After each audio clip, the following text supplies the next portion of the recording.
This is mentioned in the Quran. This is something that we only teach now in the last century, perhaps. The fact that the density of air increases with altitude. We know this now, that as you move upwards and as you go, like you go up a mountain, for example, as you go higher, it becomes more and more difficult to breathe. The oxygen in the air becomes less and less. The lungs become more and more restricted. It becomes difficult for a person to breathe. It becomes very, very difficult for a person. Have a look what the Quran has to say on that.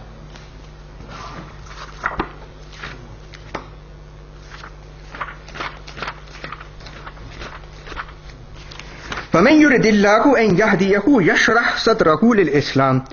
If Allah subhanahu wa ta'ala intends to guide a person, يَشْرَحْ صَدْرَهُ لِلْإِسْلَامِ, He opens his chest for Islam.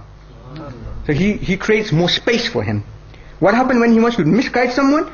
وَمَنْ يُرِدْ أَنْ يُضِلَّهُ, and when Allah subhanahu wa ta'ala wants to misguide someone, يَجْعَلْ صَدْرَهُ ضَيِّقًا حَرَجًا, He makes his chest ضيقة, tight, haraja, restricted. How? كأنما يصعد في السماء, as if that person would be ascending towards the sky. In exact form, word to word almost. The Quran is telling you that as you move upward, your chest becomes more and more restricted. It becomes more and more difficult for you to breathe. That some of you will know that Ecuador, when they play their World Cup qualifiers, each and every time they play their World Cup qualifiers, when a team comes to Ecuador to play, whether it is Brazil or Argentina, they lose. And the reason for that, because the capital of Ecuador is the highest capital in the world in terms of altitude. And whenever the team comes to play there, they can't breathe. They find it very difficult, and even the likes of Brazil, they go there and they absolutely lose their game. They get walloped. And the reason for that is because the oxygen is so restricted there. And this is something that the Quran has told us 1400 years ago. Now tell me, does this sound like it is man-written? That is it possible that the Sayyidina Muhammad sallallahu alayhi wa sallam independently could have written this? Absolutely not. The only way the Quran could contain this information if it was written by Allah subhanahu wa ta'ala, the creator of the universe himself. That's the only way it could have actually happened. We'll leave that objection there. Very quickly, moving on to a next objection. This is a more specific one now. What the Orientalists have said is that in your own books, and they have looked up, they have gone through the efforts to look for Sahih al-Bukhari, which, as you know, is the second most authentic source of Islam according to us Muslims. They say that according to your own books, you will find that there is a hadith which says that only 4 people memorized the Quran during the Prophet sallallahu alaihi wasallam's lifetime. Who were these 4? Abu Darda, Muaz bin Jabal, Zayd bin Sabit, and Abu Zayd radiyallahu ta'ala anhum. They say that your own works say that only 4 people memorized the Quran during the Prophet's time. What are they trying to say? They're trying to say that if only 4 people know the Quran during that time, then the chances are that the message would have been lost, it would have been distorted, and that what you have in front of you is not really what was intended from God. That is the message, and that is the maqsad behind this kind of objection. Our answer to that, basically, they have misunderstood the hadith in question. And I will read to you the hadith. And it is certainly a hadith from Bukhari Sharif. مَاتَ النَّبِيُّ صَلَّى اللَّهُ عَلَيْهِ وَسَلَّمَ, the Prophet sallallahu alayhi wa sallam passed away. وَلَمْ يَجْمَعَ الْقُرْآنَ غَيْرَ أَرْبَعٍ. The word uses, the Quran was not gathered other than 4. And then he goes on to mention those 4 names: Abu Darda, wa Muaz bin Jabal, wa Zayd bin Sabit, wa Abu Zayd. The hadith does not say that the Quran was not memorized. The hadith says it was not gathered. And memorization is completely different from gathering. And in Arabic, the word used in this hadith is yajma. And you and I will know, those people who don't even know Arabic, that yajma comes from the word jama'ah. Jama'ah means to gather. The reason why we call Friday Yawmul Jum'ah is because the day when everyone gathers. That is what jama'ah means. Jama'ah means to gather something. It does not mean to memorize. The word in Arabic for memorize is yahfaz, from the word hafiz. So the hadith in question, they have completely translated it wrong. The hadith really is that it was not gathered by these 4 people, not memorized. Proof that there were more people who knew the Qur'an in the time of the Prophet sallallahu alaihi wasallam. Earlier we mentioned the Battle of Yamama. And in that battle, which happened just after the Prophet sallallahu alaihi wasallam passed away, I read to you that 700 companions, Sahaba-i-Karam, passed away who were Hafiz al-Quran.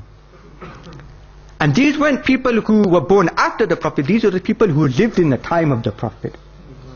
So this proved that there were at least 700 people in the time of the Prophet who knew the Quran. So how can you say it was only 4 people? How can you say that there was only 4 people who had actually memorized the Quran? It is an absurd allegation. Thirdly, the hadith itself, going back to that, the 4 people mentioned are Abu Darda, Mu'adh bin Jabal, Zayd bin Sabit and Abu Zayd. There is no mention of Abdullah ibn Mas'ud. And everyone knows, this is very famous amongst the scholars, that Abdullah ibn Mas'ud was a well-known Hafiz al-Quran. He was certainly one of the people who had memorized the Quran directly from the Prophet sallallahu alaihi wasallam. Why isn't his name mentioned in this hadith? Of course he was a Hafiz al-Quran. In fact, the Prophet sallallahu alaihi wasallam himself told the companions that if you want to learn the Quran, then learn it from Sayyidina ibn Mas'ud. Now the Prophet would only tell his companions to learn it from Ibn Mas'ud if he knew it himself. Clearly, you cannot imagine for a moment that the Prophet would say learn it from him and knowing that he doesn't even know the Quran himself. It's like me saying to someone that if you want to take driving lessons, you want to learn how to drive, take it from someone who's never seen a car before in his life. You would only tell him to learn the Quran from him if he was Hafiz al-Quran. So certainly he was one of the people who had learned the Quran, but his name is not mentioned in this hadith. Therefore we assume from this that they have misunderstood the hadith, that they have failed to translate the word yajma properly, and that has led to a discrepancy on their part. Just to conclude then, just a couple of points to conclude, and then we'll have inshallah a question and answers session. The reason why I put up these objections from the Orientalists, basically I just want you to understand and know that when we talk about conflict in Islam, and when we talk about enemies, then most of the time, unfortunately, and this is quite unfortunate, that we only think about the ikhtilaf with the Salafis or the Wahhabis, or we think about the ikhtilaf with the Shias. And we think about conflict within Islam. Unfortunately, we have another enemy as well. We have the enemies in the form of the Orientalists. And bit by bit, they are trying their best to try to eradicate Islam and try to create doubt about it. At this moment in time, you will see that perhaps 80–90% of literature written by our scholars from the Indian subcontinent, it will be about the conflict within Islam, between Salafis, between Wahhabis, between the Shias and so forth.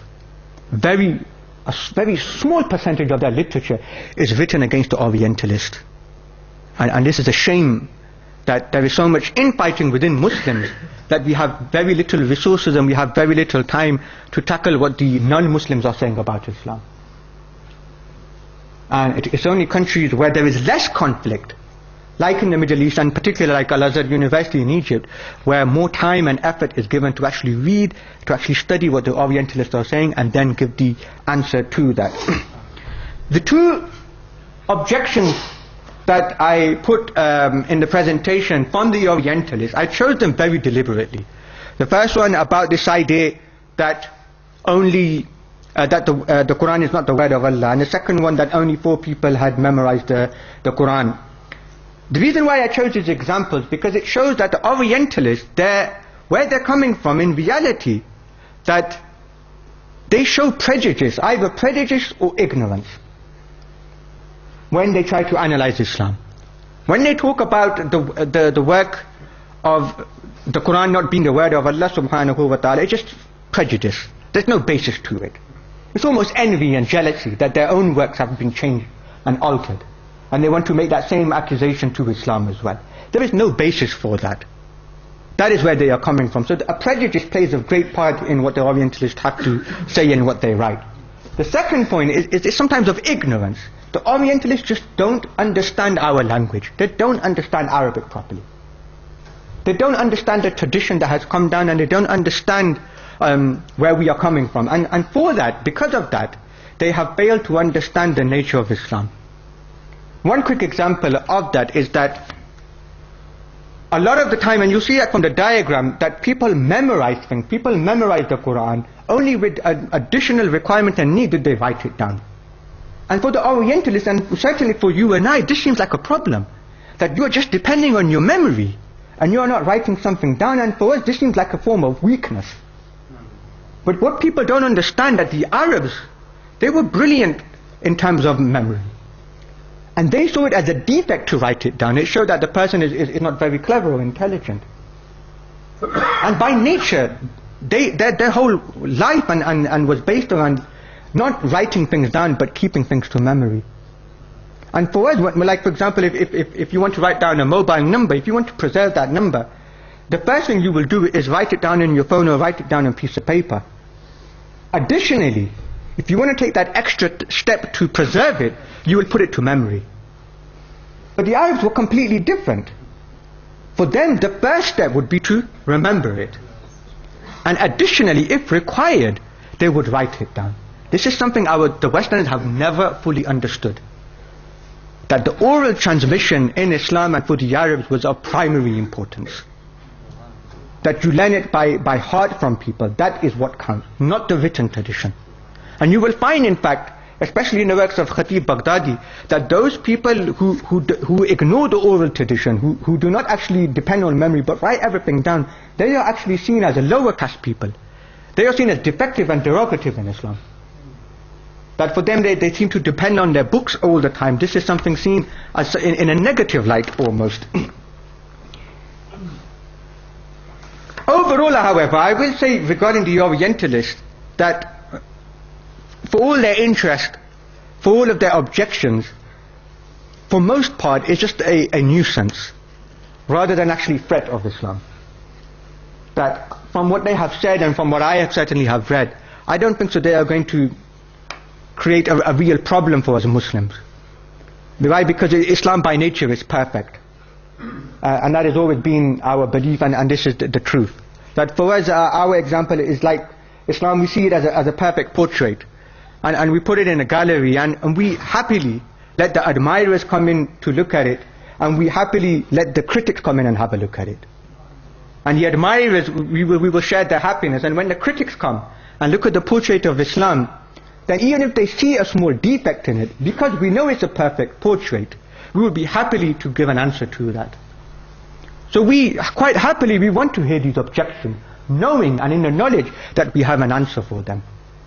So this is something that what the Orientalists say, what kind of criticism they level at us. Inshallah ta'ala, there is not a problem for us in terms of academia. We have an answer for that.